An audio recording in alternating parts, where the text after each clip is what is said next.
আপনাদের লোকজন তো প্রত্যেকদিন আরও এক সপ্তাহ শারদীয় দুর্গোৎসব যাতে নিরাপত্তার সাথে সবাই যাতে সম্মান আনন্দের সাথে করতে পারে এবং উদযাপনটা যাতে পরিপূর্ণভাবে কোনো ধরনের কোনো বাধা বিঘ্ন অথবা কোনো ধরনের কোনো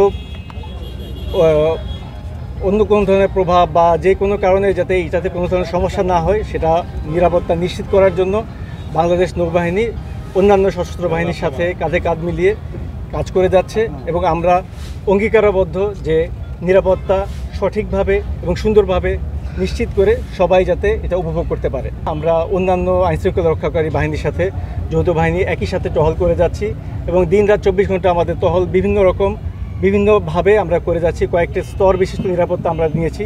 আমরা ইনশিওর করছি যাতে প্রত্যেকটা জায়গায় সিসিটিভি ফুটেজ এবং সিসিটিভি কানেকশনস থাকে এবং সেগুলো আমরা যাতে সর্বাক্ষণিক মনিটর করতে পারি সেই জন্য জেলা পরিষদ থেকে এবং আমাদেরও নিজস্ব নিরাপত্তা ব্যবস্থা আছে। আমাদের যারা গোয়েন্দা বাহিনী আছেন তারাও পরিপূর্ণভাবে মাঠে আছেন এবং আমি আশা করি ইনশাআল্লাহ এটাতে কোনো ধরনের সমস্যা হবে না।